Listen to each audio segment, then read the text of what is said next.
आपको संभालते हुए आज तक यहाँ आई हूँ, और अभी जब मैं उसको जागृति देने का प्रयत्न करती हूँ तो आप ही की तरफ से कहती है मुझसे कि नहीं, पहले मेरे बेटे को तू ठीक कर, मेरे बेटे का ये चक्र ठीक नहीं है, उसे तू ठीक कर। इसी कारण मुझे आपकी तंदुरुस्ती भी ठीक करनी पड़ती है। आपका अगर दिमाग खराब हो तो आपका दिमाग भी ठंडा करना पड़ता है, तभी कुंडलिनी उससे खड़ी है। ऐसी माँ जो सिर्फ आपको देना ही चाहती है, जो आपके पुनर्जन्म के लिए आप ही के साथ बसी हुई है, उसके साथ ऐसा अन्याय करना इंटेलेक्चुअलिज्म के नाम पर मेरे ख्याल से इससे बढ़ के और बहुत अन्याय। मैं तो कहती हूँ कि क्राइस्ट को भी लोगों ने क्रूसिफाई कर दिया, उसका शरीर नष्ट कर दिया, तो इसकी बात। लेकिन जो अपनी माँ की इस तरह से अवगति करते हैं और अपमान करते हैं, वो अपनी कुंडलिनी को खो देते। इतना ही नहीं, लेकिन जन्म जन्मांतर तक ये माँ सुप्ता अवस्था में पड़ी रहे।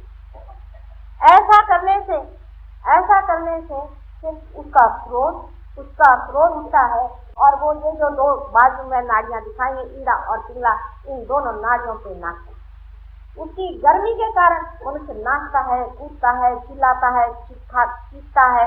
इतना ही नहीं, उसके बदन पे पीछे आ जाती है, और इसीलिए लोग कहते हैं कि कुंडलिनी को हाथ लगा। ये वही लोग कहते हैं जो स्वयं उस प्रेम को नहीं जानते, जो माँ का पद होते हैं। वही लोग कहते हैं जो स्वयं उस अबोध बच्चे के स्वभाव को नहीं पहचान सकते जो उन्हें होना। इस तरह की बातें वही लोग समझाते हैं जो स्वयं कुछ न कुछ गलत रास्ते कर रहे हैं और दुनिया को भरमाना चाहते। जैसे राक्षसों की योनि के लोग होते हैं, जो राक्षस योनि के लोग होते हैं, उन्होंने ऐसे ही व्यभिचार कर करके और ये योनि प्राप्त की, और वही आपको ऐसी व्यभिचार की बातें सिखाते हैं कि अपने माँ पर सेक्स ला दिए। सेक्स को आप सभी लोग, सेक्स तो आपके शरीर की जैसे कि घर में मोरी होती है, उस तरह से आउटलेट है, मोरी है। उस मोरी के पास ही, मतलब मोरी के रास्ते पर ही उन्होंने श्री गणेश को दिखाया कि कहीं उधर से कोई इधर आ न जाए।